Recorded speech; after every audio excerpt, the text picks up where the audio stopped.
Buenas tardes, jóvenes. ¿Están hoy? Buenas tardes. Profe. ¿Bien y usted? Muy bien, gracias a Dios. Un poquito movidos hoy, ¿verdad? Quiero el temblor. No, yo iba de camino, profe, en mi carro. Ya. Muy fuertecillo. Aquí no sentí nada, la verdad. Dichoso.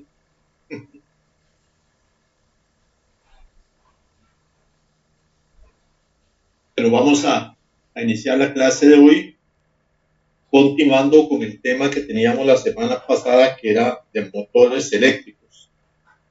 Vamos a ver hasta dónde habíamos llegado, porque llegamos hasta la diapositiva número 50, si no me equivoco.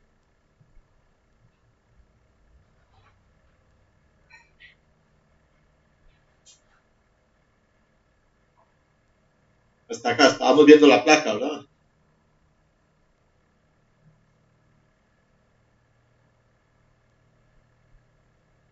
Sí, profesor Clark, correcto. Gracias. Ok, entonces comentábamos que en la placa nosotros vamos a encontrar todas las características técnicas del fabricante, la información técnica que el fabricante nos va a dar a nosotros para que nosotros tomemos apunte a la hora que vamos a instalar el motor en este caso. Lo ideal es que nosotros no instalemos el motor sin antes no habernos cerciorado toda esta información técnica que tiene nuestra placa, porque es importante, por ejemplo, la potencia del motor, las revoluciones por minuto, pero sobre todo la conexión a la cual nosotros tenemos que realizar para este motor, dependiendo de la aplicación que le vayamos a dar. En el caso de esta placa, pues habíamos mencionado que en la conexión en estrella que tenemos acá, era una conexión para 400 voltios que nos proporcionaba 29 amperios nominales, lo cual no nos funcionaba en la mayoría de aplicaciones en Costa Rica porque el voltaje establecido en Costa Rica a nivel trifásico en su mayoría es de 240 voltios, aunque tenemos arreglos con bancos de transformadores que nos dan otros niveles de voltaje 440, 480, etc. Pero en el caso que tengamos un sistema trifásico tradicional de 240 voltios, entonces este motor de esta placa que estaríamos viendo acá, podríamos utilizarlo únicamente en la conexión de tipo triángulo que nos daba esos 50 amperios nominales. Ahora, las características del fabricante también tenemos que considerarlas nosotros y, por ejemplo, si vamos a comprar un equipo, o sea, si se nos daña un motor de una maquinaria y tenemos que sustituirlo porque no se puede bobinar o porque no se quiere bobinar, que se quiere comprar un motor nuevo o queremos comprar un motor nuevo para tenerlo en stock, ¿verdad? En el caso que se dañe el motor que está funcionando y que no tengamos que esperar un periodo de tiempo mientras el motor se repara o se rebobina o se compra el motor nuevo, pues lo ideal es tener entonces un motor en stock, en bodega. Y entonces ese motor debería tener exactamente las mismas características técnicas que tiene el motor existente. Entonces para eso, si tenemos que comprar el motor, lo primero que tenemos que fijarnos es en la placa de características para comprar el motor exactamente igual al que tenemos nosotros funcionando en ese momento en la máquina. Eso sería lo ideal. Lo ideal sería que tengamos un motor en stock, ¿verdad? Si la maquinaria es de uso cotidiano y que trabaje durante mucho tiempo y que el sistema de producción tengamos que tenerlo trabajando 24/7, pues siempre tendríamos que, como profesionales de mantenimiento, como técnicos de mantenimiento, tomar las previsiones para tener ese motor existente en caso de que se tenga que reparar o sustituir sustituir el motor que estaba funcionando. Ok, entonces en los motores de corriente alterna de tipo trifásico, nosotros vamos a tener una serie de elementos que tenemos que identificar claramente. Entonces, lo primero que tenemos que estar identificando nosotros es el estator. El estator o el devanado, donde se encuentra el devanado inductor, o sea, el devanado principal, está en el estator, está adherido a la carcasa del motor eléctrico. Y ahí está nuestro estator. Vamos a tener el rotor, que es el inducido, vamos a tener el inducido que está girando en medio de ese estator, en medio de las bobinas del estator, ahí va a estar nuestro rotor girando, que va a tener un eje principal que va de extremo a extremo y que siempre va a estar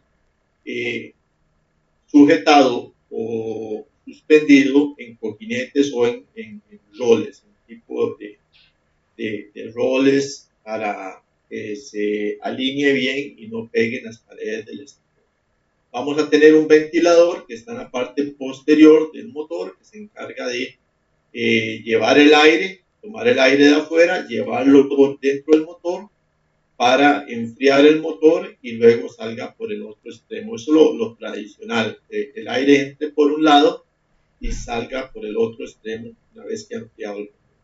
Y luego vamos a tener la caja de bornes, que es donde nosotros vamos a realizar las conexiones para nuestro motor. Existen diferentes tipos de motores con diferente configuración en sus borneras. Existen motores que vienen ya prediseñados para una conexión solamente a nivel trifásico, o sea que salen únicamente 3 líneas, 3 fases. Entonces, esos motores no nos dan posibilidad de realizar ningún cambio de sus conexiones internas. En ese caso, si tuviéramos que hacer algún cambio en conexiones internas, tendríamos que acceder al bobinado y hacer todo el desarme para sacar más líneas. En la mayoría de los motores nosotros vamos a tener una caja de bornes como la que vemos acá en la parte superior derecha, en donde generalmente vamos a tener 6 líneas. Esas 6 líneas son líneas que vienen del bobinado del motor y que nos permiten hacer diferentes tipos de conexiones para que el motor funcione a diferentes niveles de voltajes o para diferentes aplicaciones. Pues estas borneras, estas líneas siempre tienen que estar bien identificadas, como esta que dice U1, la otra dice V1 y la otra dice W1. Pues las que están arriba obviamente van a ser las 2 de cada una de estas borneras. Pues la alimentación generalmente nosotros la aplicamos en U1, V1 y W1. Y en este caso tenemos conectado con las barritas metálicas de cobre las U2, V2 y W2. O sea, tiene una conexión en estrella como esta que tenemos acá abajo. La alimentación entra por U1, V1 y W1 y están puenteadas U2, V2 y W2. Estas líneas que están acá, estas bobinas que están acá, lo que me está indicando son las bobinas internas del motor, cómo están configuradas. Están con este cruzamiento precisamente para que nos permita quitar estas platinas que tenemos acá entre estos 3 terminales y ponerlas en esta otra posición vertical. Quitarlas de la posición horizontal y ponerlas en posición vertical. ¿Para qué? Para obtener entonces la conexión de tipo triángulo sin tener que desarmar absolutamente nada del motor, o sea, sin tener que acceder al bobinado del motor. Entonces, en la caja de terminales, nosotros accedemos directamente a la conexión tipo triángulo. Para pasar de estrella a triángulo, únicamente cambiamos la posición de las platinas de cobre en este tipo de motor que es de 6 salidas. Pero hay motores que tienen 9 salidas, hay otros motores que tienen incluso hasta 12 salidas para diferentes aplicaciones. Los más comunes a nivel industrial son estos que estamos viendo aquí. El de 6 salidas, que es el que nos permite hacer la conexión estrella-triángulo o estrella-delta, también se le conoce como delta, y también los motores que ya vienen únicamente con 3 líneas hacia afuera, con 3 salidas, o sea que su conexión ya está hecha internamente. Generalmente esa conexión va a ser una conexión de tipo triángulo. Ahora, ¿cómo veríamos esto si lo viéramos en un diagrama? En un diagrama lo veríamos de esta forma. Acá arriba tenemos la conexión en estrella. Como vimos, entra la alimentación por U1 y tenemos L1 alimentando U1, L2 alimentando a V1 y L3 alimentando a W1. Esta es la alimentación trifásica de la empresa. Y tenemos el puente entre W2, U2 y V2. O sea, es una conexión en estrella. En el diagrama lo veríamos de esta forma que lo tenemos acá. Si tenemos el puente entre W2, U2 y V2, sería esto que tenemos. Esta es el puente que se está realizando acá, que sería nuestro común, porque ahí tenemos en común nuestras 3 terminaciones de fase. Entonces, esta, por ejemplo, que sería la fase 1, aquí, esta sería la fase 1. El inicio está conectado a la línea 1, está marcado como U1. Quiere decir entonces que en el otro extremo tendríamos aquí a U2. Ahí tendríamos U2. En el otro lado, en donde tenemos V1, que es acá, está conectado a la otra línea, L3. Entonces, al extremo tendríamos V2. La otra línea, la otra fase, sería la de W. En el inicio está W1 conectado a L2 y en su parte interna tendríamos a W2. Pues por eso es que están puenteadas cada una de ellas. L1 está alimentando a U1. L2 está alimentando a W1 y L3 está alimentando a V1. Y los 3 finales de cada una de estas fases, que son las bobinas internas de nuestro motor, están conectadas conjuntamente, están unidas acá por las placas en la caja de conexiones, en la caja de terminales, en la bornera. Por eso se llama conexión estrella, porque forma una estrella. En la conexión triángulo se llama triángulo o delta, porque forma este otro tipo de configuración que tenemos acá. Acá tenemos U1 y V1, U1 y U2, que es la primera fase, V1 y V2, que es la otra fase, y W1 y W2, que es la otra fase. Entonces, en este caso, nosotros vemos que la conexión que tiene en este punto, acá arriba, es U1 unido con W2. Entonces, aquí la tenemos, U1 unido con W2 en este punto. La caja de terminal. En el otro extremo tenemos unido a U2 con V1. Y entonces acá nosotros tenemos unido U2 con V1. Y en el otro extremo tenemos unido a W1 con V2. Y acá entonces tenemos a W1 con V2. Por eso es que se configuran de esta forma para lograr este tipo de conexión, únicamente cambiando las placas de cobre que vienen en la bornera de conexiones de nuestro sistema. ¿Se entiende, jóvenes?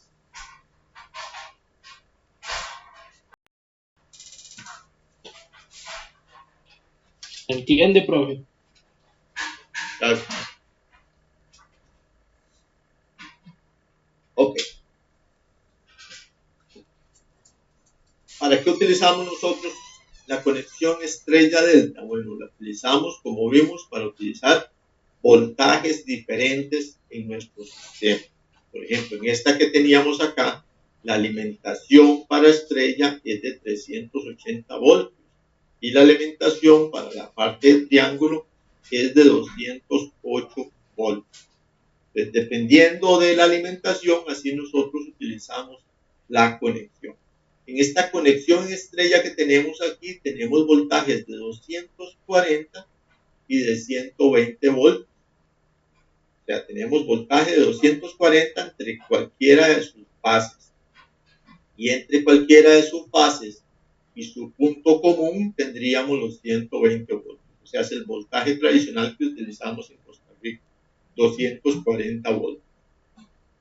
Y en la conexión triángulo también tenemos 240 voltios en la fase 1 y 2 y 240 voltios entre la fase 2 y 3. Si ponemos entre la fase 3 y 1, también tendríamos los 240 voltios. Entonces quiere decir que en esta configuración estaríamos utilizando el voltaje tradicional que utilizamos en Costa Rica, voltaje de 240 voltios para la conexión trifásica. Y entonces, cuando estamos usando un voltaje tradicional como este, nosotros utilizamos la conexión en estrella para otro tipo de aplicación, para motores que requieren un pico de arranque o que nos van a dar un pico de arranque mayor, porque son motores de más potencia, motores de 5 caballos o más, ellos van a tener el famoso pico de arranque. ¿Qué es el pico de arranque? Que en el momento en que ellos, nosotros le apretamos el botón para darle inicio, para arrancar, su consumo va a subir incluso hasta 7 veces el valor nominal. Quiere decir que si el motor estaba consumiendo 20 amperios, podría llegar a consumir en ese pequeño instante, que son milésimas de segundo, podría llegar a consumir 140 amperios. Entonces, para que este pico de arranque no afecte el motor, ¿cómo lo va a afectar? Bueno, lo va a afectar porque está elevando su consumo, sus cables, sus conexiones están diseñadas para un amperaje menor y también el arranque va a ser mucho más brusco, va a tener muchísimo torque, va a ser mucho más brusco y entonces la vida útil del motor se va a disminuir. Pero también va a afectar la instalación eléctrica que está alimentando ese motor y pues, también va a sufrir. Cuando tenemos un motor que arranca de esta forma, la electricidad incluso puede tener bajonazos porque el motor va a ser como decimos, chupar muchísima corriente, entonces se va a bajar la electricidad en otros puntos y podría afectar otros equipos que son más sensibles como iluminación, computadoras y demás. Entonces se hace necesario gobernar los motores para que arranquen de una manera más suave, con un bajo amperaje y luego vayan aumentando su amperaje. Tradicionalmente lo que se hacía era un arranque estrella-delta, o sea, lo que hacíamos es arrancar el motor en estrella para que él arranque de una forma más suave y más liviana, porque estaría arrancando a un porcentaje más bajo de su capacidad nominal, y una vez que ya él llegó a su velocidad nominal, entonces se pasa a la conexión en triángulo. Así se protege el motor y se protege también la instalación. Luego aparecieron los variadores de velocidad, variadores de frecuencia, entonces ya nosotros podemos gobernar todavía mejor el motor arrancándolo de una forma más suave e ir aumentando su capacidad poco a poco por medio de los variadores. Pero eso lo vamos a ver luego cómo funciona el arranque estrella delta o de estrella triángulo para motores de gas. Nada más se los estaba mencionando para que sepan que esas dos configuraciones son esenciales porque siempre se utilizan en arranques de motores de una potencia que requieran un alto consumo al momento de arranque, que tengan un pico. Pues, cuando nosotros queremos cambiar el sentido de giro de un motor, si el motor es trifásico, únicamente lo que tenemos que hacer es cambiar cualquiera de sus dos líneas de alimentación. En este caso, vemos que en el motor que tenemos acá está alimentado, tenemos la alimentación acá, está nombrada como RST, una alimentación trifásica, y tenemos acá la conexión y tenemos el sentido de giro del motor. ¿Qué nos está diciendo acá? Lo que nos está diciendo es que si nosotros tenemos nuestro motor en esta posición, o sea, la R a U1, la S con V1 y la T con W1, vamos a tener una conexión en triángulo porque las platinas de cobre están colocadas de forma vertical. Entonces tenemos una conexión en triángulo y nuestro motor va a estar girando hacia la izquierda. Si nosotros mantenemos la conexión en triángulo y cambiamos la S y la T, o sea que la S ahora alimente a W1 y que la T alimente a V1, estamos invirtiendo estas dos fases, conservamos la conexión en triángulo y ahora nuestro motor va a estar girando hacia la derecha. Si en la conexión en estrella nosotros tenemos la R con U1, la S con V1 y la W con W1, está en estrella porque las platinas están en forma horizontal conectando U2, V2 y W2. Entonces, en conexión en estrella, el motor va a estar girando hacia la izquierda. Si volvemos a cambiar las dos alimentaciones, la S que alimente W1 y la T que alimente a V1, conservando la conexión estrella, el motor va a girar hacia la derecha. Aquí lo hicimos cambiando la S y la T. Podríamos cambiar R con S, R con T, cualquiera de ellas, no hay distinción. Con solo cambiar dos líneas de alimentación cualquiera, el motor va a cambiar el sentido de giro. Y nótese que no importa el tipo de conexión que el motor tenga, si es estrella, si es triángulo, no importa. Con solo cambiar dos líneas, el motor va a cambiar el sentido de giro. Esto solo para motores trifásicos. Los motores monofásicos ya vimos que son diferentes. Entonces, en motores trifásicos, sin importar la conexión, sea estrella o delta, con solo cambiar dos líneas cualquiera, nosotros obtendríamos el cambio de giro, las dos líneas de alimentación. Entonces ahora vamos a ver las bombas de agua. Las bombas de agua, sobre todo para habitaciones, para viviendas, se han vuelto indispensables para obtener un uso y distribución eficiente del agua, porque nos sirven para mover el recurso, sobre todo cuando tenemos contenedores elevados, o sea, tanques, reservorios de almacenamiento en los sobretechos, o cuando vamos a alimentar edificios que son de apartamentos, que tienen varios pisos, etcétera. Cuando tenemos lugares donde hay escasez de agua, o cuando tenemos lugares que no hay escasez de agua, pero hay faltante de presión de agua. Entonces, tenemos diferentes tipos de bombas con diferentes tipos de aplicaciones. Pero es un elemento que vino a ayudar muchísimo al ser humano porque nos permite la posibilidad de llevar este recurso desde una parte baja a partes muy altas, sobre todo cuando son edificios muy altos y que requieren también de un alto volumen de agua.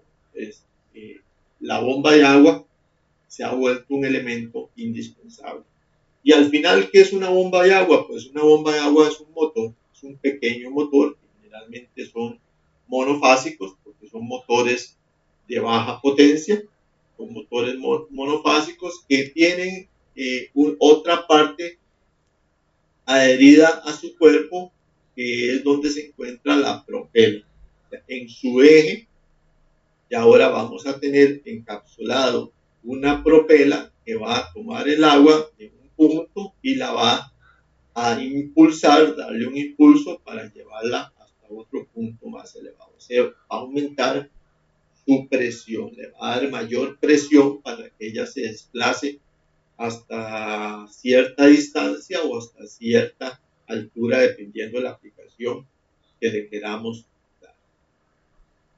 Pues, las bombas de agua para casa principalmente van a estar compuestas de una entrada y una salida.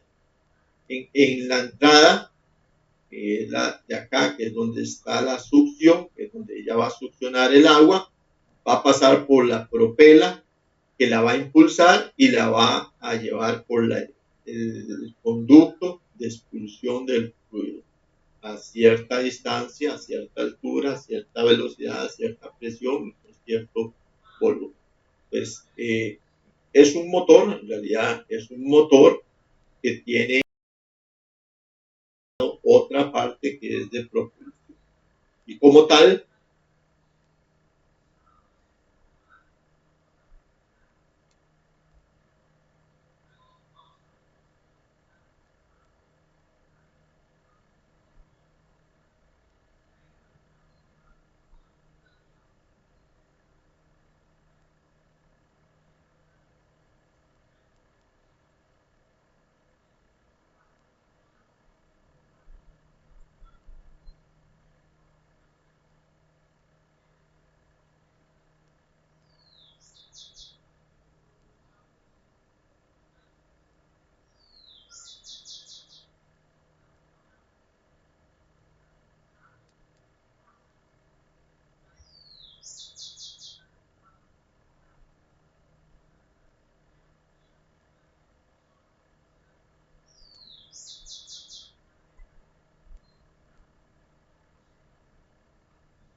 su cuerpo, que es donde se encuentra la propela. O sea, en su eje, y ahora vamos a tener encapsulado una propela que va a tomar el agua en un punto y la va a impulsar, darle un impulso para llevarla hasta otro punto más elevado. O sea, va a aumentar su presión, le va a dar mayor presión para que ella se desplace hasta cierta distancia o hasta cierta altura, dependiendo de la aplicación que le queramos dar.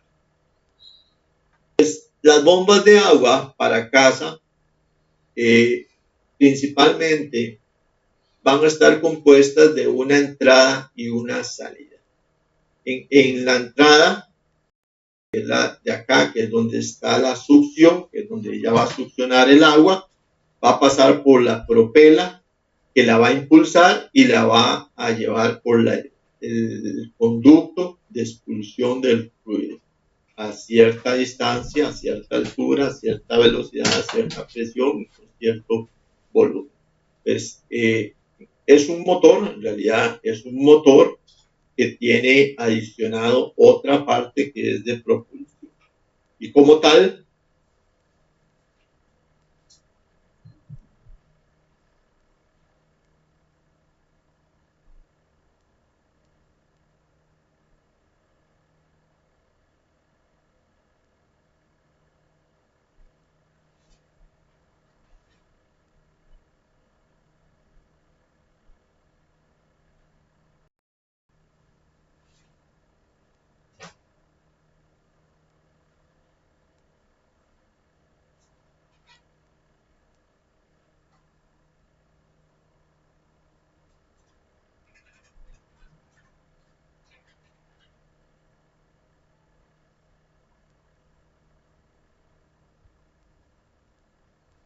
entonces también va a tener una placa de características y va a tener todo lo que vimos en los otros apartados, ¿verdad? Donde va a tener revoluciones por minuto, donde va a tener frecuencia, va a tener potencia, vamos a tener datos de amperaje, etc. Es un motor que generalmente es monofásico. ¿Hay trifásicos? Sí, claro, hay trifásicos, pero son de mucho mayor envergadura, de mayor volumen para otros tipos de aplicaciones. Para nivel residencial se utilizan bombitas más pequeñas, generalmente andan por medio caballo, 3/4, un caballo por ahí, y no son bombas muy grandes. Para otras aplicaciones, pues sí se usan bombas de mayor caudal, de mayor volumen. Ellas funcionan con energía eléctrica, pueden funcionar también combustibles fósiles, con diésel, gasolina, incluso ya existen algunos tipos de bombas que pueden trabajar con energía solar. En las bombas generalmente existen diferentes tipos dependiendo de la aplicación que se le quiera dar a cada una de ellas. Por ejemplo, existen las bombas de circulación, que son bombas que se encargan únicamente de llevar el agua de un punto a otro. Generalmente en el calentador de paso, calentadores de agua de las viviendas, nos ayudan a mover el agua hacia su destino, o sea, nos ayudan a llevar el agua desde la cañería directamente, pasarla por el calentador para llevarla a la ducha, o si tenemos un tanque de reserva, tomar el agua del tanque de reserva, pasarla por el calentador para que se caliente y llevarla hasta la ducha. Son bastante pequeñitas, de funcionamiento muy sencillo, muy silenciosas, son muy eficientes y se pueden colocar abajo de un techo sin inconveniente. Son muy prácticas, son fáciles de instalar, no pesan mucho tampoco, son bombas pequeñas y la ventaja es que son bastante silenciosas para cuando están utilizándose, por ejemplo, en las noches o en horarios que no hay mucho ruido y que la bomba pueda afectar a los vecinos. Entonces, estas bombitas también se utilizan para aumentar la presión del agua de las casas, a veces a la entrada de las casas, en lugares donde no tenemos mucha presión de agua, entonces se utilizan las bombas también para aumentar la presión de todas las cañerías de la vivienda. Luego tenemos las bombas que son de tipo periférica, donde se requieren presiones más elevadas de agua y que pueden incluso llevar el agua o descargar esa agua hasta 70 metros de altura. O sea, ya requieren obviamente mayor potencia, mayor envergadura, porque tienen que llevar esa agua incluso a 70 metros de altura. También son silenciosas y tienen un diseño bastante compacto que se puede adaptar a cualquier tipo de relleno. Luego tenemos las bombas de agua para casa, pero que son de tipo sumergibles. Estas bombas se utilizan para extraer agua cuando se requiere mucho volumen de agua, por ejemplo, si tenemos piscinas, si tenemos grandes reservorios de agua para drenaje de lluvia, para aguas de infiltración, de desagües domésticos en general. O sea, son bombas que funcionan con muchísimo volumen y que son sumergibles. Por ejemplo, si hay una piscina, generalmente no la vamos a conectar o no la vamos a estar llenando con agua de la cañería, con agua que llega del acueducto principal, sino que lo que hacemos es que se hace una perforación, se realiza un pozo y estas bombas sumergibles se van a estar extrayendo agua para llenar, en ese caso, la piscina. En algunas ocasiones se requiere, por ejemplo, si se quiere tener un tanque muy grande para reservar agua, ya sea agua de algún sistema o agua llovida para alguna actividad, por ejemplo, digamos, el lavado de vehículos, ¿verdad? Que requiere mucha agua. Entonces se hacen estanques bastante grandes, reservorios bastante grandes, y se instalan bombas sumergibles para que saquen el agua, obviamente desde el fondo del tanque, ¿verdad? Mientras el tanque está llenando, que saquen el agua desde el fondo del tanque y llevarla para su utilización. También en procesos, algunos procesos industriales que requieren muchos volúmenes de agua, también se utilizan bombas sumergibles para llevar esa agua hasta ese proceso. Entonces, son muy útiles las sumergibles, y uno pensaría que por ser sumergibles y por estar siempre expuestas al agua, que sean muy malas de calidad o que fallen mucho. En realidad no presentan fallos continuos, son bastante estables en su funcionamiento y tienen una vida útil bastante prolongada. Esas son las bombas de tipo sumergible.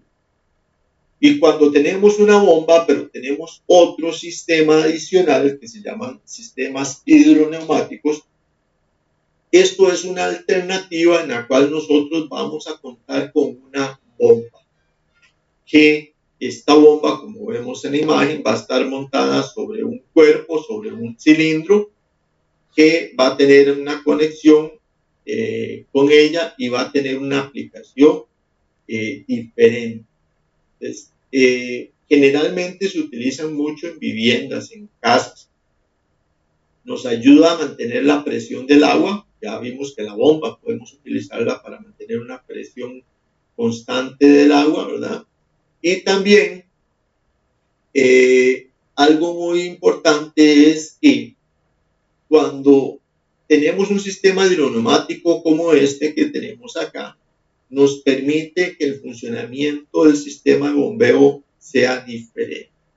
Si yo tengo la bomba conectada únicamente al caudal que viene de afuera, por ejemplo, que venga la cañería que viene del acueducto y yo la coloco afuera de mi casa, entonces la bomba tiene un manómetro de presión, y cuando ella baja la presión se va a accionar y va a aumentar la presión, o sea, va a arrancar la bomba. Eso quiere decir que cada vez que yo abra cualquier llave en mi casa, la bomba va a arrancar.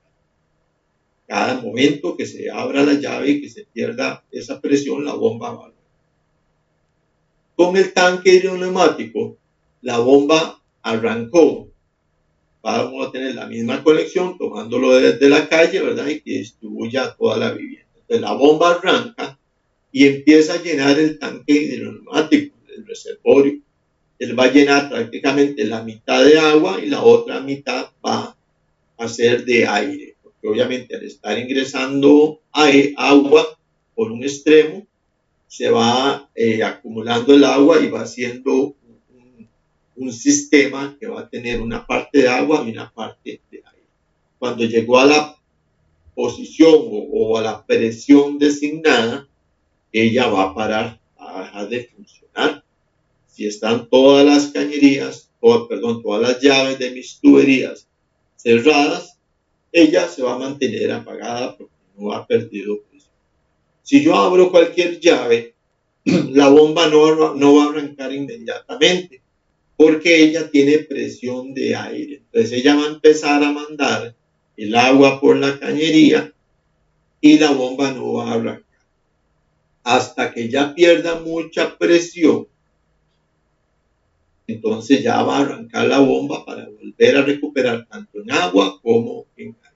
Entonces, eso quiere decir que vamos a tener un ahorro, porque la bomba va a estar trabajando mucho menos tiempo que si la tuviéramos únicamente con la bomba. O sea, cuando tenemos un tanque hidroneumático, la bomba va a trabajar mucho menos tiempo. Va a trabajar prácticamente la mitad del tiempo que trabajaría en su otra configuración. ¿Y esto qué hace? Obviamente que tengamos un ahorro de energía, y la otra cosa es que la bomba va a aumentar su vida útil porque está trabajando menos del tiempo establecido. En los sistemas hidroneumáticos tenemos sistemas que se llaman horizontales, como el que vemos en la imagen, que hay de diferentes capacidades, hay de 5 galones, de 10 galones, 15 galones, 20 galones, etc. Entonces uno escoge de acuerdo a la cantidad de agua que necesite y la presión que necesite el agua. Tenemos otros sistemas que son verticales, pero el funcionamiento es exactamente el mismo. Tenemos la bomba ubicada en la parte superior y un sistema, un tanque hidroneumático que se encarga de esa condición de almacenar la mitad de agua y la mitad de aire. En los tanques hidroneumáticos tradicionales, ellos internamente en ese tanque traen una membrana de hule, ¿verdad? Esta membrana lo que hace es proteger para que el agua no esté en contacto con las paredes del tanque, ¿verdad? Entonces era como ver un neumático prácticamente. Entonces el agua va a estar dentro del neumático, esa membrana se va a estar inflando y se va a estar encogiendo cuando pierde presión. En los tanques hidroneumáticos que se utilizan ahora, la mayor cantidad no traen esa membrana porque ya los tanques se les hace un tratamiento anticorrosivo con resinas epóxicas que protegen muchísimo de la corrosión y el error. Entonces puede ser que encontremos un tanque hidroneumático que sea de membrana o un tanque hidroneumático que no sea de membrana. ¿Qué es lo que pasa? Que si un tanque hidroneumático se le dañó la membrana, o sea, se perforó la membrana, pues ya lo tenemos que desechar prácticamente, ¿verdad? Ese tanque probablemente no va a resistir porque no va a tener el tratamiento anticorrosivo adecuado para su vida. Entonces, dependiendo de las circunstancias, a veces es mejor tener el tanque sin la utilización de membrana. Entonces, vamos a tener una bomba de agua que está en la parte superior, el tanque que se llama el tanque precargado, que se va a cargar por medio de la misma bomba. Vamos a tener un switch de presión, que es este dispositivo que está por acá. Acá nosotros vamos a regular dos condiciones: el momento o la presión a la cual la bomba debe arrancar y la presión a la cual la bomba debe de apagarse. O sea, vamos a poner una en baja, que es la baja mínima para que ella arranque, la presión baja para que ella arranque, que generalmente anda por los 40 psi, libras de presión, y la alta, que generalmente se pone en 60 psi, esto para que las tuberías no sufran por exceso de presión. Entonces se pone, cuando él bajó la presión, si abrimos una llave, bajó la presión a 40 psi, la bomba arranca, cerramos la llave, ella sigue trabajando y cuando llegó a los 60 psi, la bomba va a apagarse. Esto es lo que hace. El switch de presión lo que hace también es eso, va a desconectar la bomba cuando llega a la presión. Vamos a tener un manómetro para saber cuál es la presión del tanque y algunos tipos de accesorios como estas T que tenemos aquí, que son de cobre. A veces ponemos unas valvulitas check, etcétera. Son accesorios dependiendo de la aplicación que le vayamos a dar a nuestro sistema hidroneumático. Ok, anteriormente estuvimos haciendo mención del pico de arranque de los motores. Todo motor, aunque sea un motor de una bombita pequeña como esta, o sea un motor ya de mayores dimensiones, al momento del arranque va a tener lo que nosotros llamamos un pico de arranque. O sea, va a haber un instante muy pequeño en el cual nosotros le aplicamos la corriente y la corriente se va a elevar. Y esta se va a elevar incluso, dependiendo del motor, hasta 7 veces su valor. Esto nos genera ese famoso pico de arranque que puede ocasionarnos problemas eléctricos que dañen otros equipos y también, obviamente, el motor va a perder vida útil, va a tener menos vida útil porque va a estar sometido a ese tipo de presiones. Entonces, para esto existen diferentes formas para nosotros gobernar esos motores, ya lo vimos por arranques, estrellas delta, por variadores de velocidad, y también existen algunas otras cosas en las cuales nosotros podríamos minimizar ese efecto de ese famoso pico de arranque. Pero para eso vamos a ver capacitores. ¿Qué es un capacitor o qué es un condensador?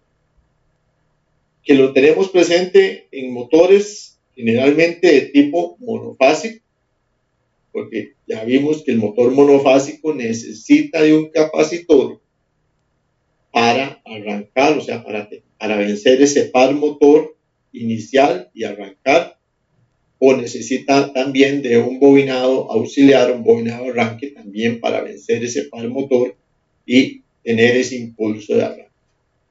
Pero tenemos dos tipos de capacitores.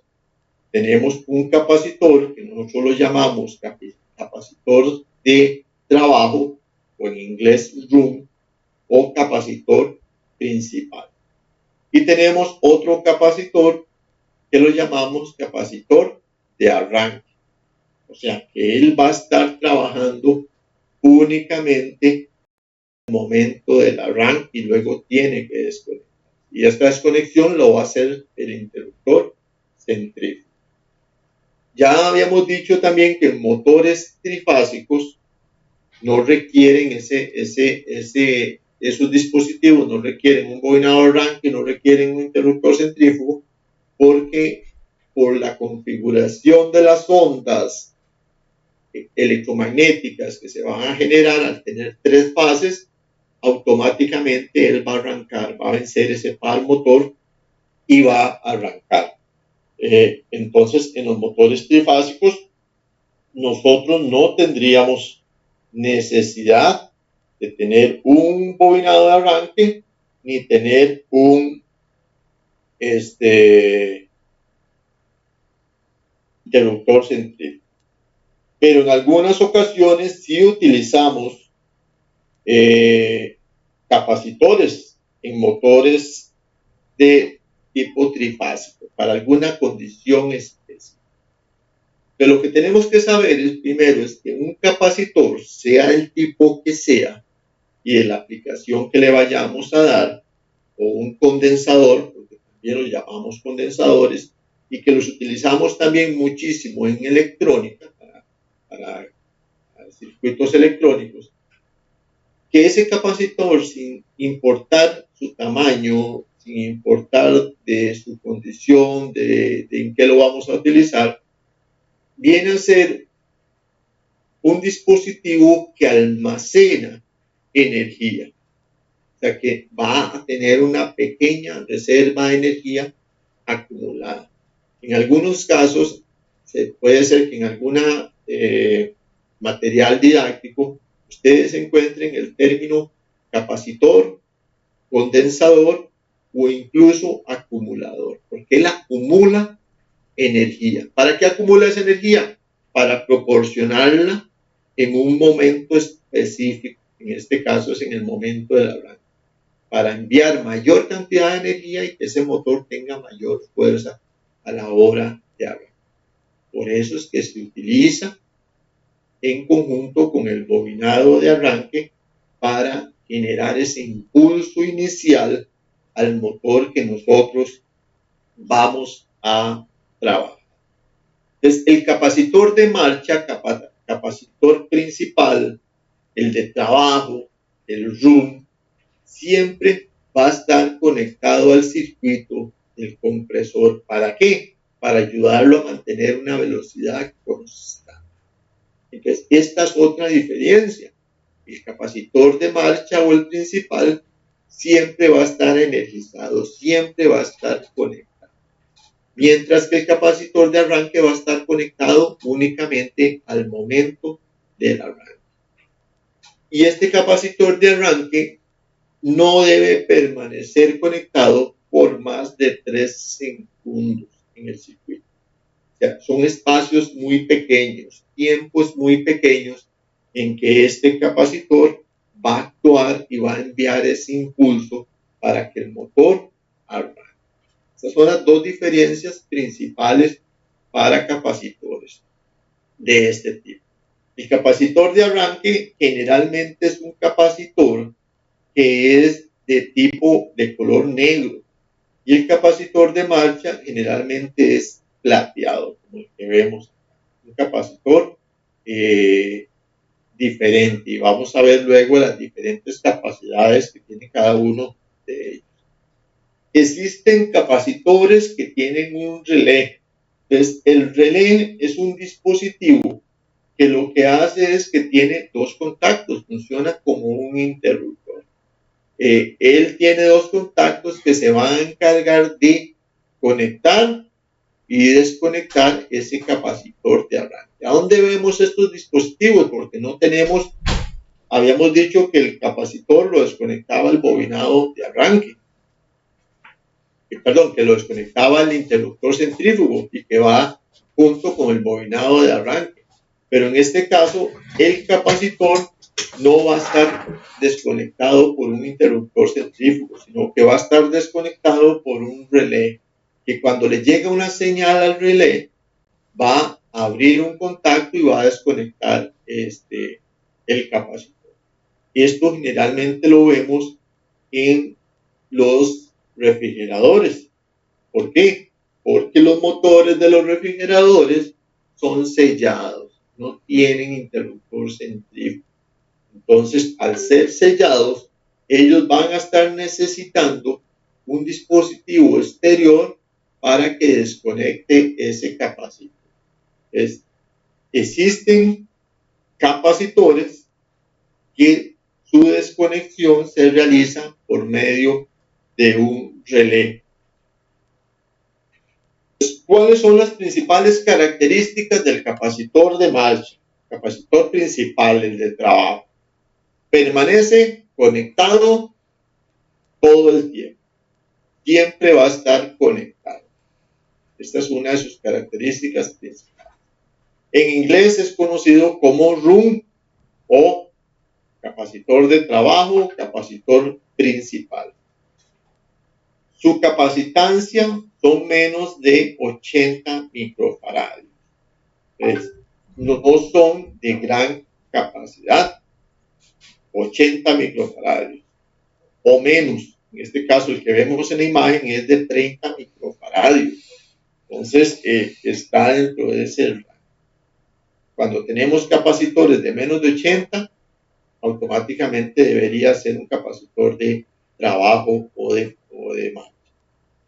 Trae dos factores de capacitancia. ¿Cuáles son esos dos factores de capacitancia? Estos que están acá. Pues, él me dice que él es de 30 microfaradios, pero que es más o menos un 5%. O sea, que puede estar un poquito arriba de 30 o un poquito abajo de 30.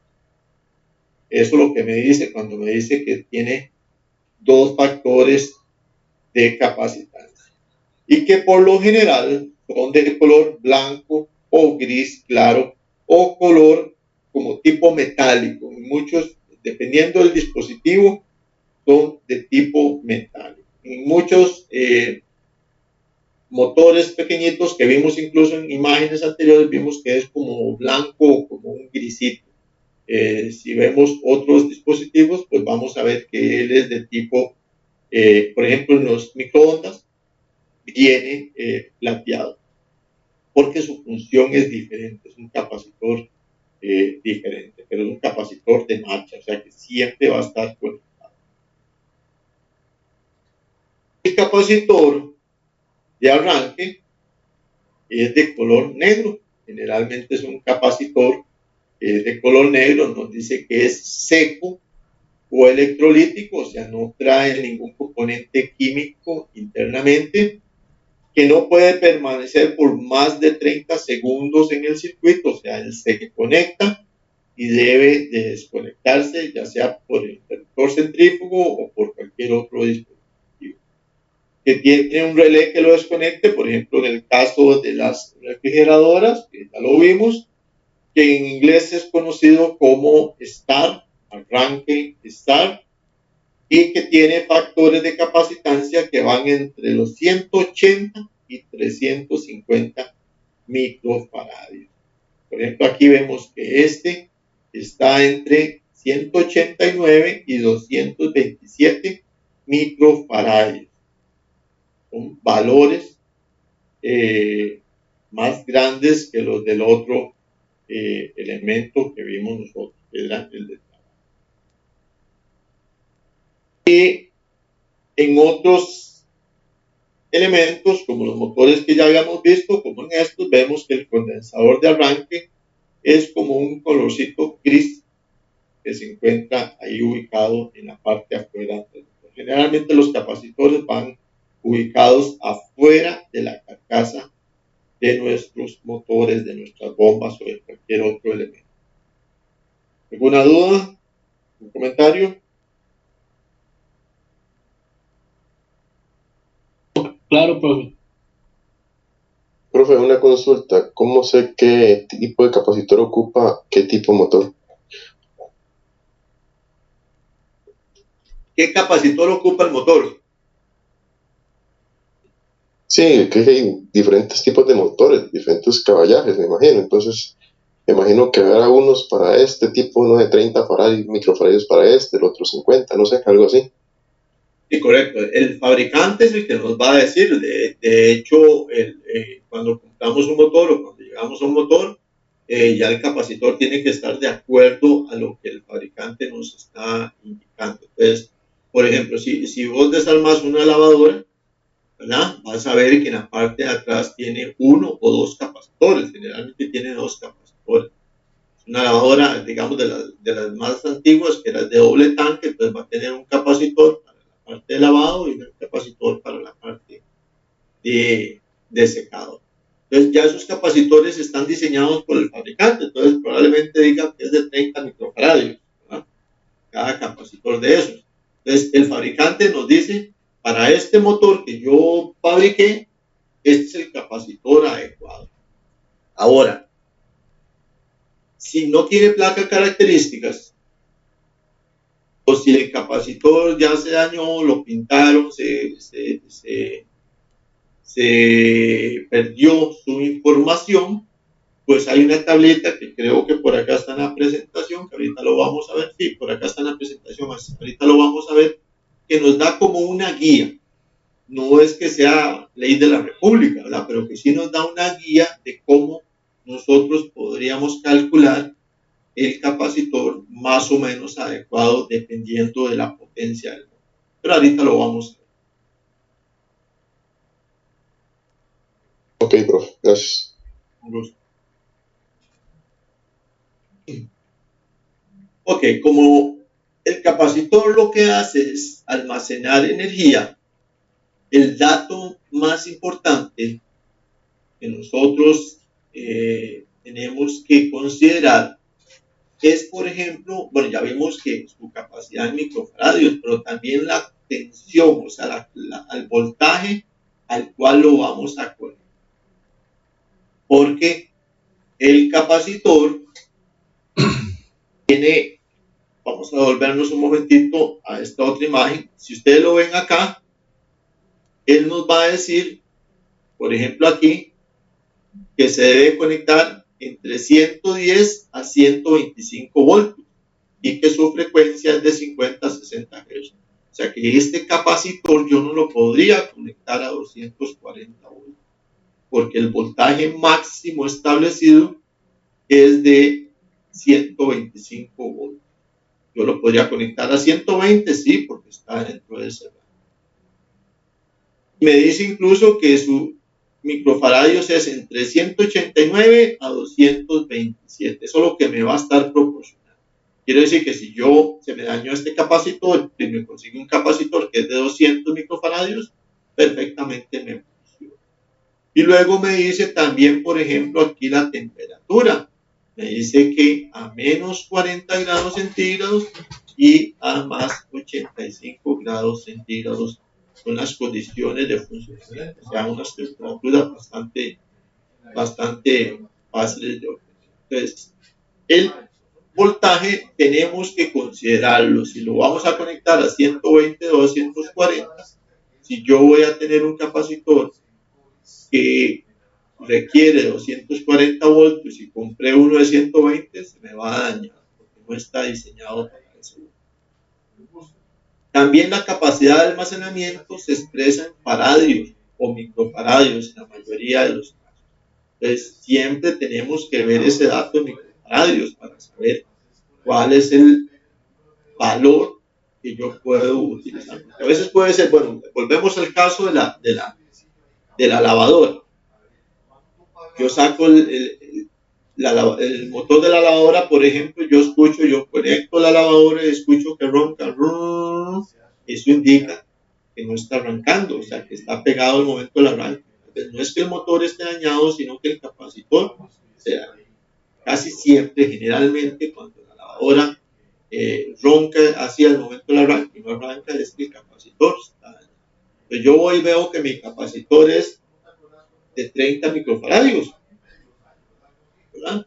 Y entonces yo me voy a comprar el capacitor y resulta que no encuentro de 30 microfaradios, me encuentro de 35. Pues yo puedo ponerle el de 35. ¿Por qué? Porque acuérdense que nos daban una capacitancia de más o menos un 5%. No tiene que ser exactamente la capacidad que dice el capacitor. Si lo consigo de esos 30 microfaradios, excelente, genial, ¿verdad? Pero si no tengo la capacitancia, o sea, no encuentro la capacitancia, puedo ponerle un poquito más. Incluso podría ponerle un poquito menos. ¿Qué pasa si es un poquito menos de capacitancia? Recuerden que el capacitor lo que va a hacer es darme ese impulso inicial, darle esa fuerza al motor para que el motor arranque. Entonces vamos a tener una pequeña disminución que es de un 5% que está contemplada ya por el fabricante. O sea, ya el fabricante contempló ese 5% hacia abajo y ese 5% hacia arriba. O sea que si yo consigo un capacitor que es de 25 microfaradios, podría utilizarlo perfectamente porque estaría dentro de ese margen. Entonces, ¿para qué nos sirve el condensador de arranque? Pues nos sirve para conectarlo y que nos dé ese impulso de arranque. Y que una vez el motor arrancó, se debe de desconectar.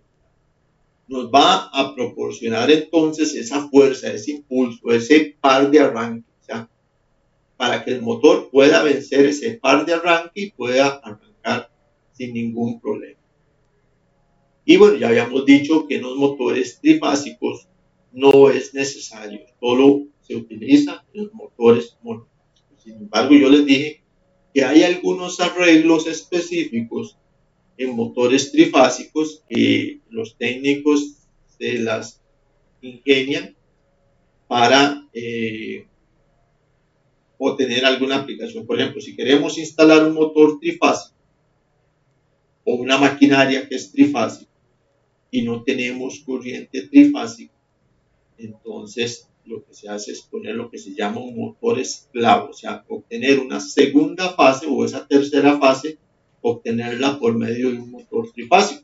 Entonces se hace un arreglo con ese motor trifásico y a ese motor trifásico se le conecta una serie de capacitores. ¿Para qué?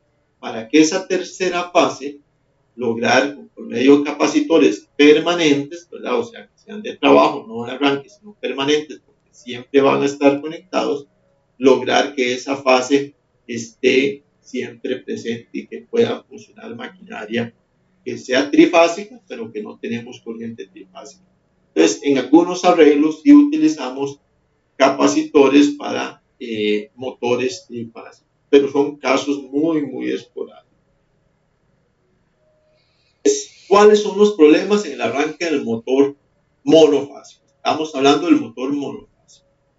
Entonces, cuando un motor monofásico tiene el arrancador, el condensador defectuoso, o sea, que ya no arranca, o que el arranque es muy duro, que es muy lento, que no tiene fuerza, que ronca o que emite algún zumbido, entonces eso es indicativo de que el capacitor está dañado.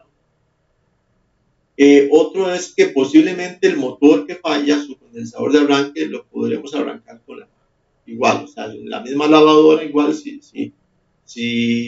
si es un esmeril, por ejemplo, un motor de un esmeril y no tiene fuerza al momento del arranque, y él como que quiere arrancar y gira un poquitico y nosotros le damos impulso con la mano, el motor va a arrancar. Entonces, eso nos indica que el capacitor está ya dañado, está defectuoso y que tenemos que...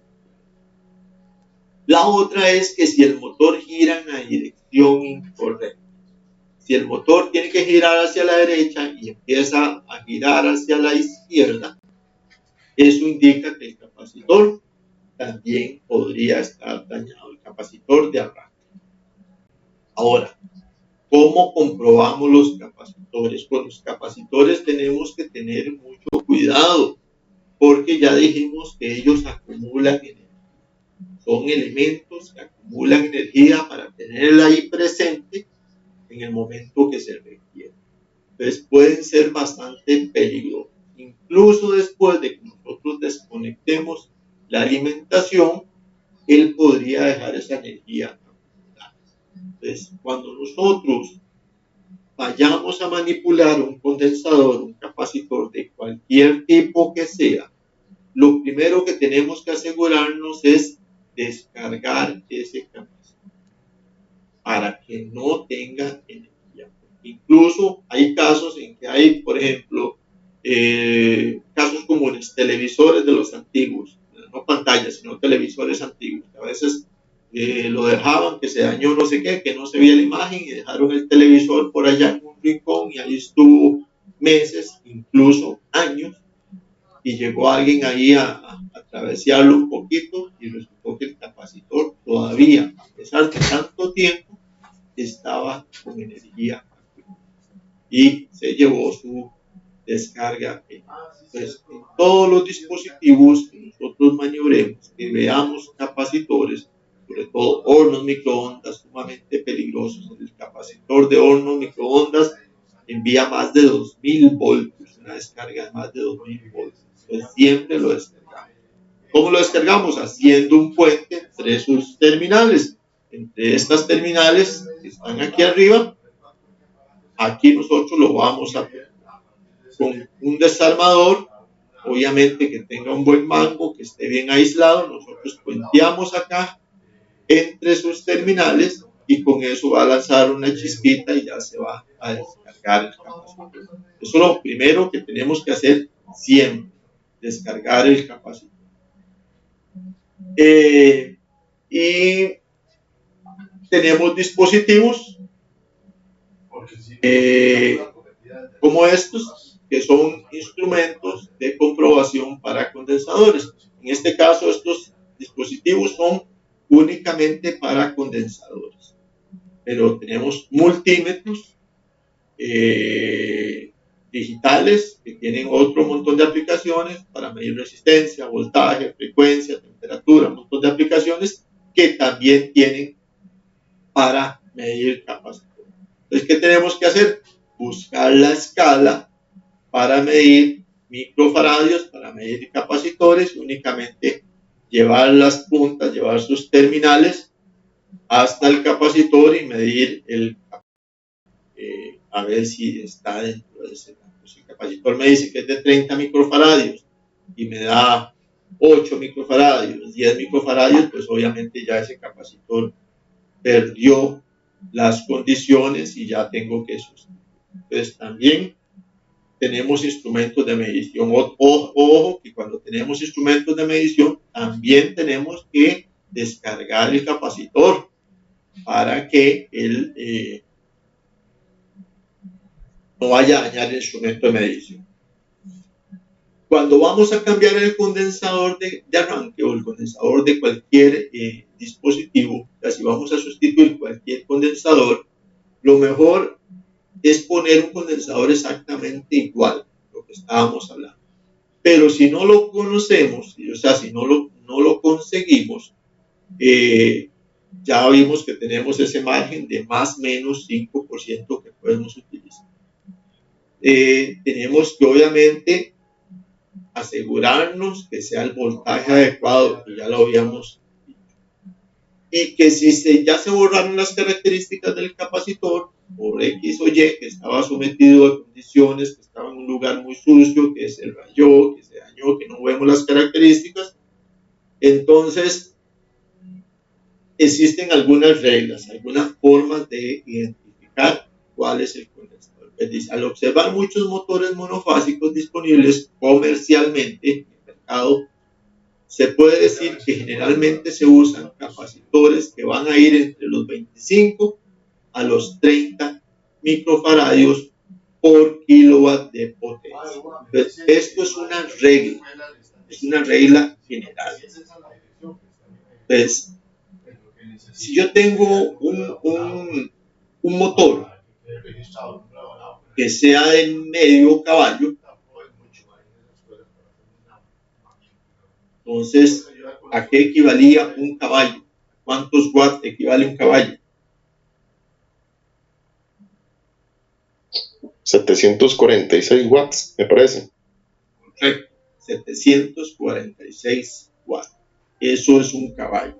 Entonces, medio caballo sería 373 watts. Pero me está diciendo que es kilowatt. Entonces yo tendría que tomar esos 373 y dividirlos entre 1000 para pasarlo a kilowatt. Entonces me diría que es 0,373 kilowatt. Y me está diciendo que son de 25 a 30 microfaradios por kilowatt. Entonces, este capacitor para este motor sería un capacitor como de 5 microfaradios, sería un capacitor muy, muy pequeño porque la capacidad del motor era muy pequeña.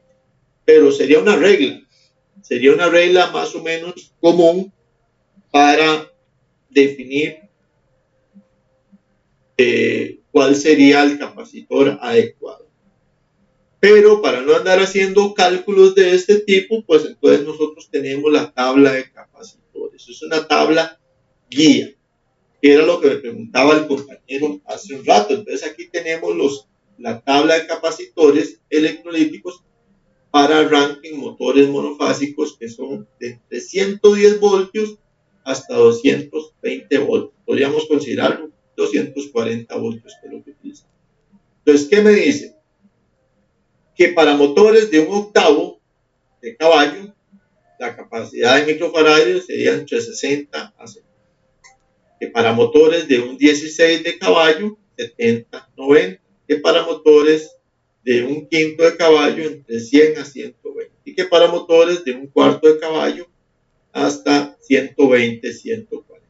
Y si ya tenemos estos datos, si yo tengo que el motor de un cuarto de caballo es 120, 140 más o menos, y el de medio caballo sería el doble, ¿no? Y el de un caballo sería 4 veces. Entonces, así, con esta pequeñita tabla de referencia, o pues una tabla de referencia, nosotros podríamos obtener el valor del capacitor para cualquier tipo de motor. Esto era lo que me preguntabas hace un rato, ¿verdad, compañero?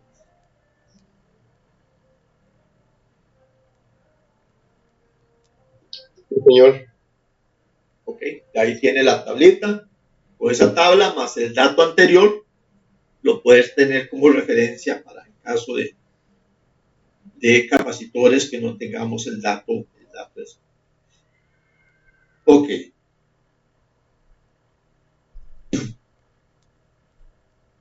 Qué bueno. Bueno, en cuanto al pico de arranque, pues ya más o menos lo habíamos dicho, ¿verdad? Cuando nosotros conectamos un motor directamente a la red pública o a la red de alimentación de la empresa, este va a estar absorbiendo una intensidad, o sea, una corriente muy fuerte de la línea en ese momento del arranque. Ese momento del arranque es un momento crítico, un momento en el cual el motor va a estar sometido a su máximo, ¿verdad? Esto no solo va a afectar la duración de los aparatos, de los demás equipos, sino también la línea que suministra la energía. Y cuando son empresas que tienen muchos motores, y que esos motores van a estar funcionando al mismo tiempo, que van a estar arrancando uno, luego el otro y simultáneamente diferentes tipos de arranque, las empresas eléctricas pueden castigar a estas otras empresas por la utilización de tantos motores. Entonces, eso se llama el factor de potencia. Entonces, hay una penalización por factor de potencia que se debe de corregir cuando se trabaja con motores. Entonces, a veces ese pico de arranque nosotros tenemos que minimizarlo al máximo, porque estas corrientes van a sobrecargar las líneas de distribución y pueden producir caídas de tensión, o sea que el voltaje va a bajar y se van a bajar los bombillos. Y si hay equipos críticos que cuando el voltaje está muy bajo se pueden desconectarse para protegerse, cosas así. Entonces se van a calentar las líneas, se van a dañar los mismos motores, etc. Entonces siempre hay que buscar reducir esas corrientes de arranque al valor aceptable o a valores mínimos. Buscamos los valores mínimos para que no afecte los equipos, no afecte la red, no afecte los demás dispositivos. Entonces, esto es un dato a considerar para los que trabajan en mantenimiento en empresas que tienen mucha maquinaria, que tienen muchos motores y que sobre todo si son motores grandes de potencia de 5 caballos o más, siempre tenemos que tener ese cuidado. Entonces, el arranque directo del motor trifásico, o sea, cuando hablamos de un arranque directo, es el que se presenta cuando nosotros suministramos la corriente al motor directo. O sea, que no tenemos un arranque estrella delta, que no tenemos variadores de velocidad, que no tenemos nada, sino que le metemos corriente al motor y el motor arrancó de una. Eso es un arranque directo. Entonces, este arranque directo de motores, según la norma, solo está permitido para motores de muy pequeña potencia. O sea, que sean motores que anden entre máximo 4 a 5 caballos de fuerza. Aquí dice, por ejemplo, 4 a 5 CV. Esto es caballos de vapor. Es una terminología que también se usa. El caballo de vapor es diferente al caballo de fuerza, pero se utilizan para cálculos diferentes, pero el valor es muy similar, anda muy parecido. Entonces, cuando hablamos de caballos de vapor o CV, o cuando vean en alguna placa que dice CV, significa prácticamente lo mismo, caballos de fuerza. La relación es muy parecida.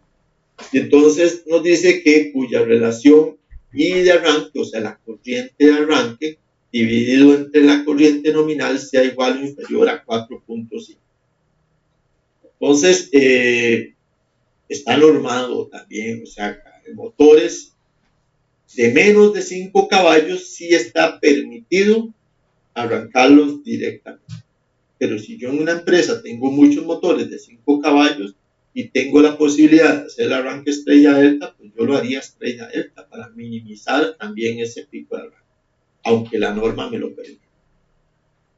Entonces nos dice que los motores con un arranque directo van a estar absorbiendo una gran cantidad de corriente a ese momento del arranque, por el orden de los 4.5 a 7 veces la intensidad nominal. O sea que si, como vimos en aquella placa, el motor consumía en una condición 29 amperios, en la conexión estrella 29 amperios, digamos 30 amperios, y se va a subir 7 veces, al momento del arranque ese motor va a llegar a 210 amperios, muchísimo amperaje. Entonces vean lo que va a suceder con ese motor. Va a estar sometido, aunque sean fracciones muy pequeñas, va a estar sometido a un esfuerzo muy grande. Los mismos conductores, las protecciones y la corriente obviamente va a sufrir alguna modelación porque está chupando mucho la corriente otro dispositivo. Y esto lo que produce que el arranque sea tan fuerte, tan sensible, que afecte tanto a todos los demás dispositivos.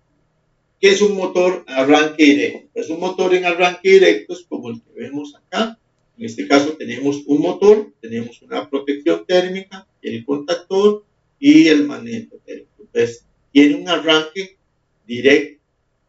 No tiene, bueno, aquí tenemos el circuito de control, pero no tiene un arranque en el cual se haga una estrella delta, donde se le ponga un variador de frecuencia, nada de ese por el estilo. Entonces, el motor de arranque directo es un motor que se conecta directamente a la red, a la alimentación de la red. Tiene dispositivos de protección, sí, y de control, sí, pero únicamente para controlar el motor. No tiene para minimizar ese pico de arranque, que sí lo haríamos con un arranque estrella delta. Pues este método ha sido el más utilizado durante muchísimos años y sirve para el arranque de motores menores a 11 kilovatios de potencia. O sea que ya cuando tenemos motores mayores a 11 kilovatios, tenemos que considerar otra cosa. Tenemos que considerar otro método para arrancarlo, porque ya son potencias muy altas. Si existen motores de ese tipo, motores de 25 kilos, motores de 50 kilos, sí, claro, sí existen. Entonces ahí ya tenemos otra limitante. Entonces, motores hasta los 5 caballos que nos permite arrancarlos directo, de 5 caballos hasta 11 kilos se nos permite entonces arrancarlos en estrella delta. Entonces, cuando nosotros lo conectamos en estrella, lo que vamos a hacer es que las bobinas van a estar trabajando a una tensión raíz 3 veces menor a la del trabajo en triángulo. Raíz 3 veces es una constante que se debe utilizar para los motores pero para los sistemas trifásicos. Estamos hablando de sistemas trifásicos. Entonces, ¿qué es lo que está haciendo? Que la tensión que él va a recibir en triángulo, el voltaje, lo vamos a dividir entre raíz de 3 y nos va a dar entonces el voltaje establecido. Si nosotros estamos utilizando un voltaje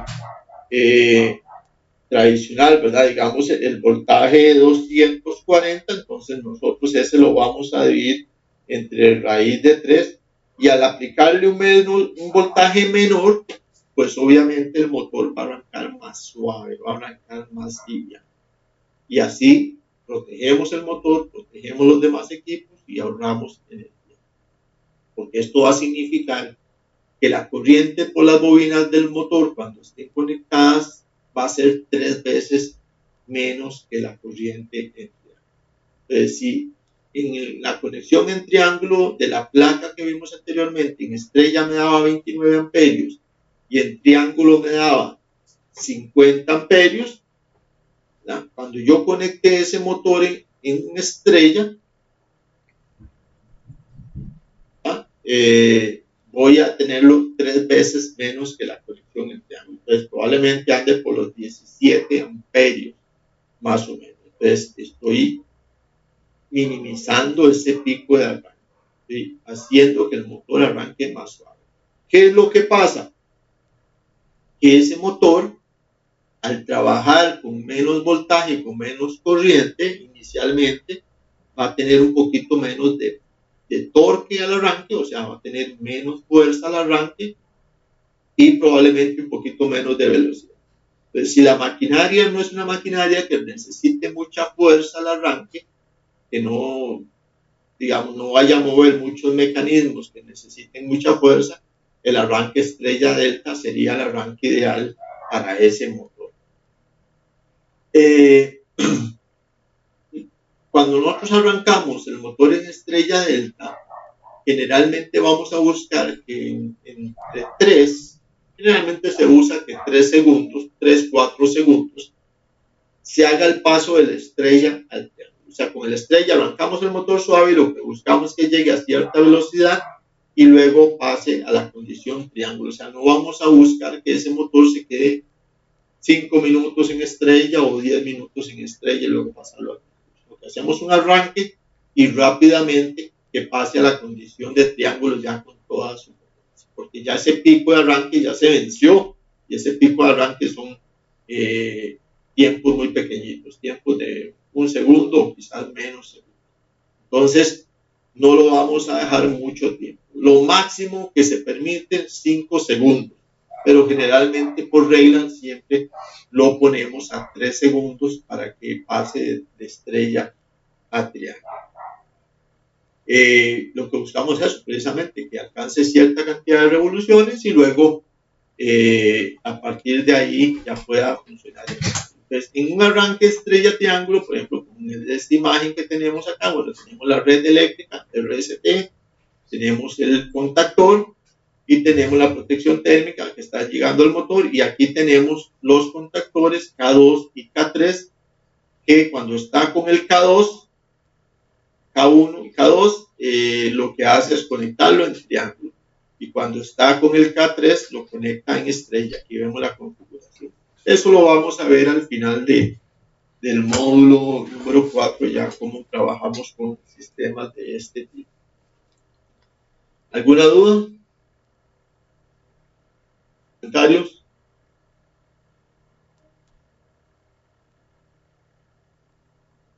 No, profesor. Profesora, como saber qué dispositivo hay antes de los contactores que manejen el cambio de alimentación. Ok, digamos, bueno, como les decía, cuando estemos en el cuarto módulo, ya vamos a ver todos los tipos de arranques que hay para contactores y cómo hacer los diagramas eléctricos, cómo vamos a diferenciar entre el diagrama de potencia, el diagrama de control y algunos eléctricos. En este caso tenemos un diagramita muy básico, porque vemos que tenemos la línea aquí, RST, que es la alimentación trifásica, y luego tenemos aquí un dispositivo que es K1. K1 viene a ser un contactor. O sea que entre la red trifásica y el contactor prácticamente no tenemos ningún elemento de protección. No tenemos un disyuntor, no tenemos fusibles, no tenemos nada. Entonces aquí está muy básico. Entonces tenemos RST, tenemos el contactor K1 y luego tenemos una protección térmica. La protección térmica siempre tiene que estar presente en todos los motores, absolutamente todos. Existen otros dispositivos que se llaman guardamotores. El guardamotor ya trae incluido la protección termomagnética y viene la protección térmica. Pero eso lo vamos a ver más adelante en diferentes tipos de diagramas. Entonces, en este diagrama que tenemos acá, nosotros lo que tenemos es cuando arrancó K1, digamos, se cerró K1 acá, este K1 se cerró por medio del circuito de control que no está presente acá. Entonces la corriente va a venir por acá, pasa por la protección térmica y va a estar llegando a esta parte del motor, a U, V y W. Okay. Si yo cierro el contactor K3 acá y tiene un puente, ¿lo ven? Tiene un puente acá. Entonces lo que estoy haciendo es puenteando Z, X y Y, o sea, lo mismo U2, V2 y W2 que vimos anteriormente. Estamos haciendo aquel puente entre ellas. Entonces estaría trabajando en estrella. Entonces, cuando yo lo paso a triángulo, yo tengo que desconectar este K3 y conectar el K2 que está aquí. ¿Para qué? Para que la corriente sigue por K1, pasa por el K2 y viene a conectar a este otro punto, que sería la otra configuración. Entonces, para este motor que estamos viendo acá, el K1 siempre va a estar conectado, es un contactor. Y para estrella va a estar conectado el K1 junto con el K3. Y para la conexión en triángulo va a estar conectado el K1 junto con el K2.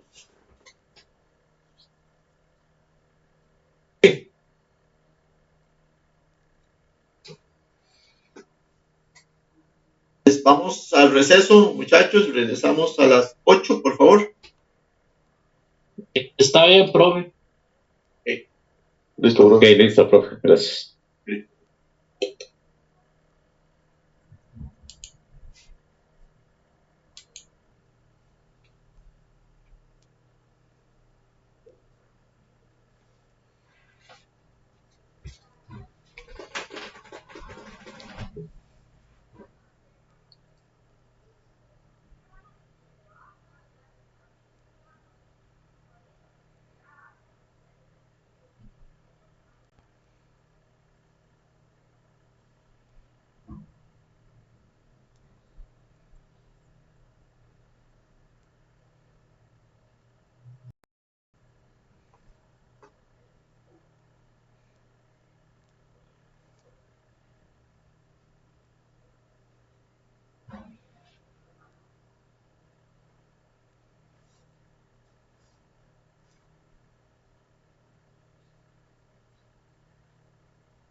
Bueno, señores, ¿cómo estamos? Listo, profe. Listo, profe. Perfecto, gracias. Dame un momentito para pasar la lista, de que se me olvide.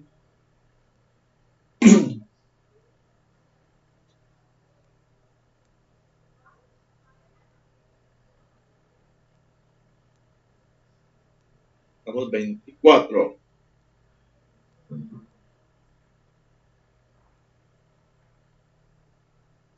Pilar Bermúdez.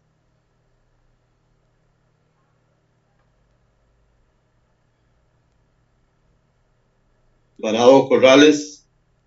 Presente, profe. Hernández Roque. Presente.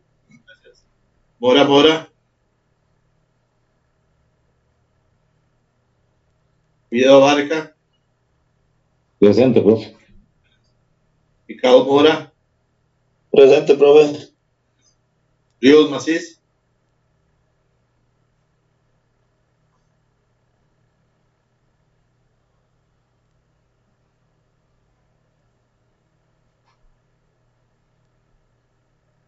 Ok, entonces sigamos con el tema. Estábamos con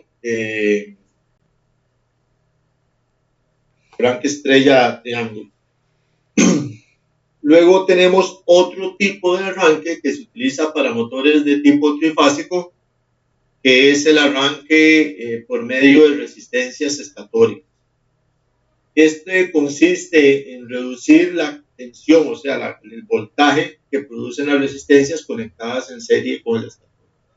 Son otros modelos que se utilizan sobre todo para motores de mayor envergadura, de mayor capacidad, en donde al estar en serie las resistencias nuevas y las internas del motor, la tensión total, o sea, el voltaje total se va a dividir entre las resistencias nuevas y las del motor. Es como poner resistencias adicionales a las que tiene el motor, a la que tiene el motor ya con su bobinado, para reducir la intensidad, reducir la corriente, y luego se eliminan esas resistencias para que ya el motor quede trabajando con su resistencia total. Básicamente, así es como funciona. Estas van a estar trabajando después de 5 segundos, se van a cuentear las resistencias de arranque y el motor pasaría a la condición normal. Vamos a ver con un pequeño diagrama cómo es que funcionan estas resistencias estatóricas. Y estos resistores o estas resistencias estatóricas se ajustan para conseguir una reducción del voltaje nominal que anda alrededor de un 70%. Entonces, este arranque por medio de resistencias estatóricas se utiliza en motores de mayor envergadura, como yo les decía, en motores de hasta 25 HP.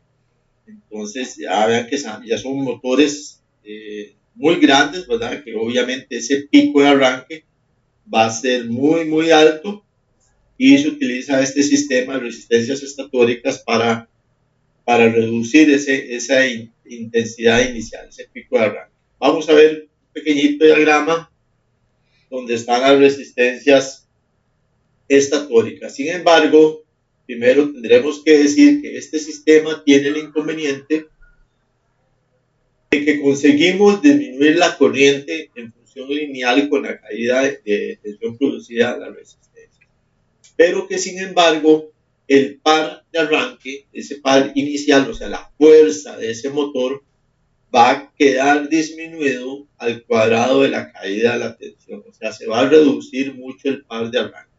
Si es un motor que tiene una aplicación en donde requiere, por ejemplo, si es un motor para un quebrador de piedra, ese par de arranque tiene que ser muy fuerte, y probablemente este sistema no nos vaya a funcionar porque se va a reducir ese par de arranque, o sea, se va a reducir muchísimo esa fuerza inicial, porque ya vimos que la tensión bajaría hasta un 70%.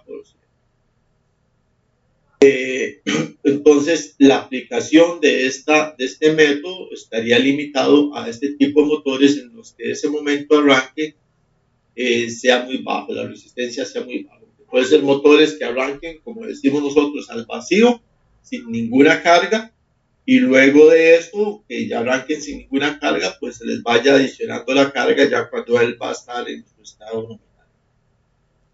Pero la ventaja que tiene este sistema es que la eliminación de la resistencia al finalizar el arranque se lleva a cabo sin interrumpir la alimentación del motor, o sea que mediante un dispositivo de control que puede ser un contactor o un disyuntor, se eliminan esas resistencias que se le pusieron adicional y el motor sigue trabajando de forma normal. Entonces, acá tenemos el pequeñito diagrama.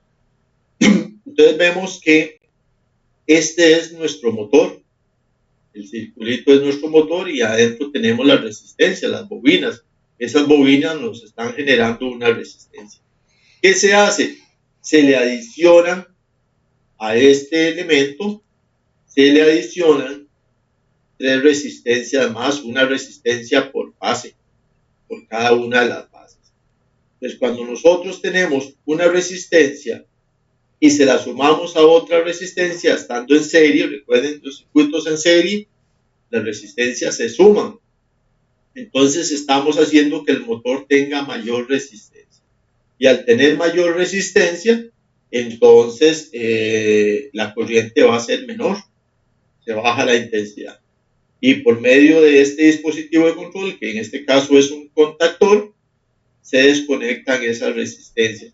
En este caso son resistencias variables. Estas son resistencias variables, o sea que no son resistencias fijas, que tengan un valor fijo, sino que nosotros le podríamos, son como un potenciómetro, por medio de un dispositivo, podríamos ir aumentando la resistencia de cada una de las bobinas para reducir aún más la intensidad de arranque. Es un modelo que se usa hasta motores de 25 HP, pero que no es recomendable para motores que arranquen a plena carga, o sea, que tengan muchas cosas conectadas. Es más ideal para un motor que arranque con poca carga o para un motor que trabaje al vacío, que arranque al vacío y que una vez que ya ha arrancado se le vayan a adicionar otras cargas para su funcionamiento.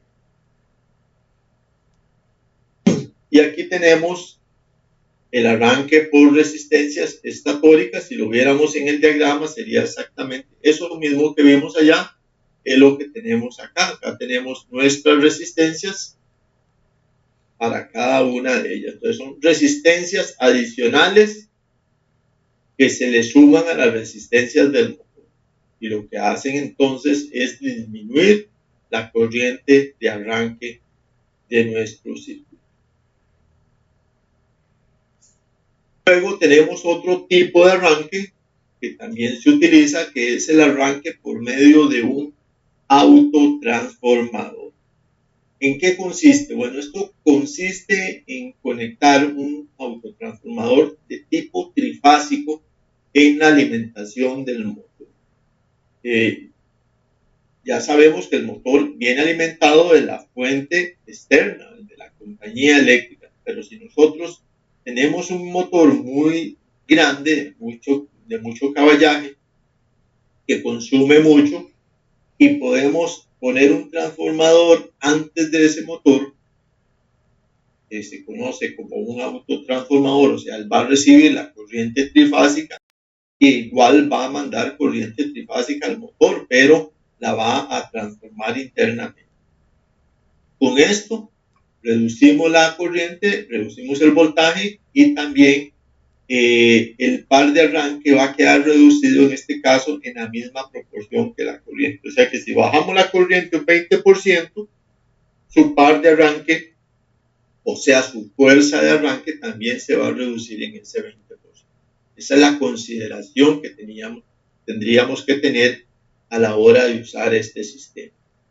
Este sistema funciona muy bien porque tiene una buena característica de arranque, aunque su mayor inconveniente es que es de un alto precio, porque los autotransformadores, pues obviamente son bastante elevados su precio y adicionalmente pues necesitaría mayor espacio, se ocuparía compartimento adicional ocuparía mayor espacio y probablemente en la maquinaria donde esté el motor no tengamos el espacio suficiente para poner un autotransformador. Entonces son cosas que se deben de considerar cuando se opta por algún sistema de este tipo de arranque. Veamos el diagramita. Pues acá en el diagrama tenemos el autotransformador nuevo que estaríamos incluyendo. Vean que en lugar de las resistencias estatóricas, lo que se hace es poner un autotransformador que va a venir la energía de la empresa eléctrica o la red, va a venir por este punto, se va a trasladar aquí por el K2M, va a pasar por el autotransformador y va a ingresar al motor por ambos sentidos. Igual, esta es una conexión estrella en este otro punto y haría la misma. En realidad es poner un transformador adicional solamente para ese motor. Obviamente este transformador que se va a poner tiene que estar calculado de acuerdo a la carga, o sea, de acuerdo al motor que se va a utilizar. Porque si es un motor que, como vimos, arriba de 25 HP, el transformador tiene que ser un transformador también bastante fuerte, bastante grande para ese motor. Son consideraciones que se deben de tener para este tipo de sistemas. Entonces ya vimos que tenemos el arranque directo, tenemos el arranque estrella delta, tenemos arranque por resistencias estatóricas, tenemos arranque por medio de un autotransformador y ahora tenemos un arranque que va a ser muy utilizado, que es mediante electrónico, arrancadores electrónicos. El arrancador electrónico se llama arrancador suave y se utiliza para arrancar el motor de una manera progresiva. O sea, que empiece en una velocidad muy baja, se va aumentando la velocidad hasta llegar a su velocidad nominal. Hoy en día, gracias a las nuevas tecnologías, se han desarrollado muchos equipos que son a base de semiconductores, o sea, potencia que se transmite por medio de sistemas electrónicos, sobre todo tiristores, que son sistemas de potencia, que son capaces de limitar o controlar la corriente y el par de ese pico de arranque, ese periodo de arranque. Entonces, existe un sistema que se llama 3 pares de tiristores con una conexión antiparalelo, que son los más utilizados para arrancar el motor. Se utiliza un algoritmo para controlar los disparos por medio de un microprocesador. O sea, ya todo es electrónica. El microprocesador es el que se va a encargar de enviar la señal a los tiristores para dejar pasar cierta cantidad de corriente. O sea, tenemos ahora ya no autotransformadores, ya no tenemos resistencias estatóricas, ya no tenemos sistemas de control para arranque estrella delta, sino que el dispositivo electrónico es que se va a encargar de hacer todas esas informaciones, todos esos comandos que le vamos a dar. ¿A dónde vamos a hacer estos comandos? Pues eso es como un computador pequeñito, ¿verdad? Que tiene una pantalla con un display, que tiene parámetros, programas con parámetros para incluir la información, la programación que nosotros decimos. Entonces nosotros podemos decirle, bueno, yo necesito que el motor arranque a 400 revoluciones por minuto, que cierto tiempo después me pase a 600 revoluciones, que cierto tiempo después me suba a 900 y así sucesivamente hasta llevarlo a la velocidad total nominal. Y como arranca en baja potencia, pues él va también a ir incrementando ese par de arranque y también va a ir incrementando la intensidad. Pero eso lo podemos programar, eso lo hacemos mediante una programación por medio de estos dispositivos electrónicos que son de diferentes tipos. Entonces, son PLC, dispositivos controladores programables que se encargan de hacer el arranque del motor. Son dispositivos como estos que tenemos acá, variadores, de frecuencia, variadores de velocidad, que tienen todo un algoritmo electrónico para gobernar el motor por medio de tiristores, como vemos. Son tiristores y ellos se encargan de suplirle mayor o menor voltaje al motor para irlo gobernando. Entonces, es lo más común utilizado para la parte electrónica para motores de este tipo que tenemos. Entonces, con estos equipos, además de que nosotros limitamos la corriente de arranque según las necesidades que nosotros tengamos, también evitamos esfuerzos bruscos en el motor. Así los motores van a aumentar su vida útil. También las correas, los engranajes, todos los acoplamientos van a sufrir menos. El arranque se realiza aplicando una tensión, o sea, un voltaje y una frecuencia que va a estar aumentando progresivamente desde cero hasta sus valores nominales. Y ese incremento lo podemos definir nosotros, ya sea como decía anteriormente, diciendo, bueno, después de 1 segundo pase a tal potencia, después de 2 segundos a tal potencia. O podemos decirle incluso, bueno, aumente un 20%, aumente un 10%, aumente un 30%. Lo podemos hacer porcentualmente, lo podemos hacer por potencia específica. A estos dispositivos generalmente se les conoce con el nombre de arrancadores suaves, también lo conocemos como variadores de frecuencia, variadores de velocidad, y con ellos podemos programarles diferentes curvas de arranque. Son curvas de arranque, bueno, decirle, bueno, tengo una curva que me lo va a llevar de 0 a su velocidad nominal en 500 milisegundos. Yo puedo programarle otra curva que me lo lleve de 0 a su velocidad nominal en 1 segundo. Y así sucesivamente. Yo puedo tener programadas diferentes tipos de curvas dependiendo de lo que yo necesite. Entonces, decirle, bueno, quiero aplicar la curva número 1, entonces él va a aplicar la curva que va de 0 a 500 milisegundos. Y así sucesivamente. Entonces sería nada más de escoger el tipo de curva que ya yo tenga programada para ese dispositivo. Entonces nos da muchas facilidades de tener programaciones, de comandos a distancia, de muchas cosas, pero como todos los elementos también tiene algunas limitantes, ¿verdad? Obviamente son dispositivos electrónicos que si se dañan, pues prácticamente la maquinaria quedaría sin uso hasta que no se repare el dispositivo, se daña absolutamente todo, mientras que, por ejemplo, si estamos usando el sistema de resistencias estatóricas, se dañaron las resistencias, se quemó una resistencia, pues nada más lo seguimos trabajando de forma normal. O si se dañó el autotransformador también, porque es un sistema que es conmutado y al ser conmutado podemos sacarlo de línea o implementarlo en línea. Entonces son diferentes condiciones que hay que valorar cuando se opta por diferentes tipos de arranques para motores trifásicos. ¿Alguna duda? ¿Algún comentario, muchachos? Hasta el momento todo entendido, profe. Ya dije, ya puedo hacerle el quiz entonces.